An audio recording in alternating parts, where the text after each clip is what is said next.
अल्हम्दुलिल्लाहि नहमदुहु व नुसल्ली अला रसूलिही अम्मा बाद फ़अऊज़ु बिल्लाहि मिनश शैतानिर रजीम बिस्मिल्लाहिर रहमानिर रहीम क़ाल अल्लाहु तबारक व तआला फ़िल क़ुरआनिल मजीद वल फ़ुरक़ानिल हमीद वल्लज़ीना आतैनाहुमुल किताबा यतलूनहु हक़्क़ तिलावती उलाइका युमिनूना बिही व मन यकफ़ुर बिही फ़उलाइका हुमुल ख़ासिरून।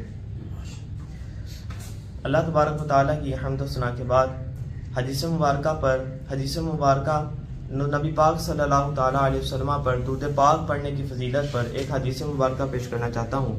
नबी अकरम सल्लल्लाहु अलैहि वसल्लम ने इरशाद फरमाया, औलन नासी बी यौमल क़ियामती अक्सरुहुम अलैया सला, यानी कि रोज़े क़यामत तुम में से मेरे नज़दीक तर वो शख्स होगा जिसने दुनिया में मुझ पर कसरत से दूध पाक पढ़े होंगे।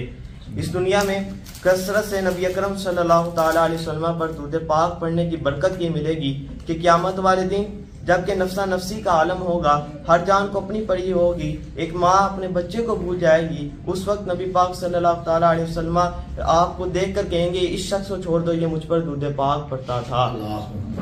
पढ़िए अस्सलातु वस्सलामु अलैका या सय्यदी या रसूलल्लाह व अला आलिका व अस्हाबिका या सय्यदी या हबीबल्लाह। अस्सलातु वस्सलामु अलैका या सय्यदी या नबी अल्लाह व अला आलिका व अस्हाबिका या सय्यदी या नूरल्लाह।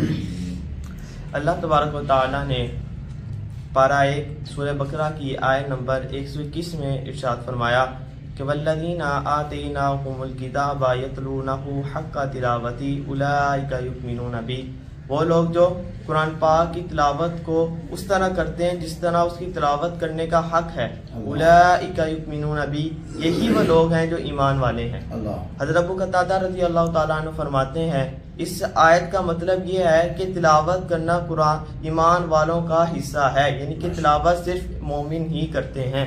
नबी इसी के मुतालिक कुछ अहादीस पेश करता हूँ, जैसे कि क़ारी साहब ने फरमाया हदीस मुबारका में नबी अकरम सल्लल्लाहु ताला अलैहि वसल्लम ने इरशाद फरमाया कि कुरान पाक जो शख्स किताबुल्लाह का एक हरफ पढ़ेगा उसको उस पर एक नेकी जो कि 10 के बराबर होगी वो मिलेगी। और इरशाद फरमाया अलिफ, मैं ये नहीं कहता कि अलिफ लाम मीम एक हरफ है, बल्कि अलिफ एक लाम एक और मीम एक हरफ है, यानी कि 30 नेकियां सिर्फ एक हरफ को पढ़ने पर मिलेंगी। 30 नेकियां इस पर, फिर आगे जिस तरह पढ़ते जाएंगे अलिफ लाम मीम से लेकर वन नास तक हर हरफ पर एक एक नेकी मिलेगी। और क्योंकि बच्चे वैसे भी नाबालिग होते हैं तो अभी से इनके पास मौका होता है कि ये कुरान अपने लिए नेकियां जमा कर लें जो इनके लिए कल को काम आए। क़यामत वाले दिन ये नेकियां ही हैं, तमाम अमाल मुनक़ते हो जाते हैं। नबी अकरम ने इरशाद फरमाया तमाम अमाल बंदे के मुनक़ते हो जाते हैं इल्ला मिन सलासिन, मगर 3 ही अमाल साथ जाते हैं। वो 3 अमाल क्या है? वो ये नेकियां हैं, वो सदका जारिया है, वो इल्म है, कुरान पाक का इल्म है जो हम आगे दूसरों को सिखा दें ताकि हमें क़यामत वाले दिन वो शख्स जब दुनिया में रहकर कुरान पाक पढ़ेगा तो बरोज़े क़यामत हमें उसकी बरकत से हमारे लिए हमारे गुनाह मिटा दिए जाएंगे और हमें जन्नत में दाखिल कर दिया जाएगा।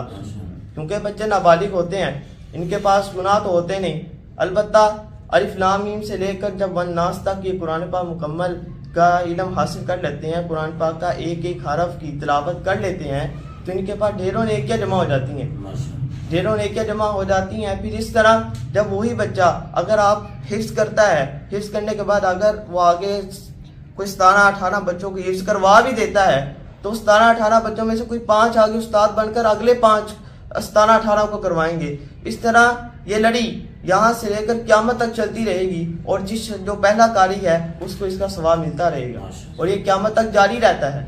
ये रुकने वाला अमल नहीं है, ये कुरान पढ़ना कुरान सिखाना ये रुकने वाला अमाल में से नहीं है।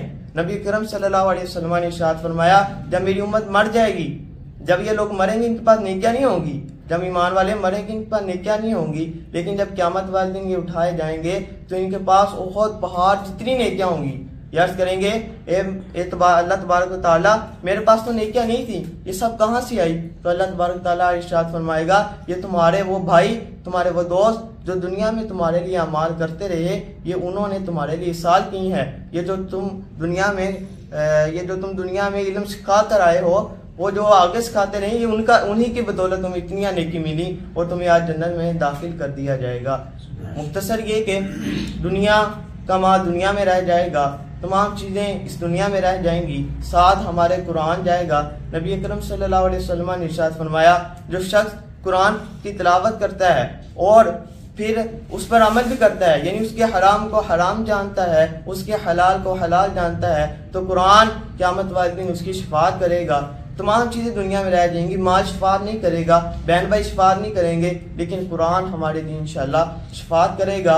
यही आरज़ू है कि तालीम कुरान आम हो जाए, हर परचम से ऊंचा परचम इस्लाम हो जाए। अल्लाह तबारक व तआला से दुआ है कि हम सब कुरान पाक पढ़ते रहें और कुरान पाक पर अमल करते रहें, ताकि क़यामत वाले दिन यही कुरान पाक हमारी शफाअत कर सके और हमें जन्नत मिल सके। और नबी अकरम सल्लल्लाहु दुरूद शरीफ की कसरत करें कि नबी अकरम सल्लल्लाहु अलैहि वसल्लम का कुर्ब हासिल कर सके। व मा अलैना इल्लल बलाग।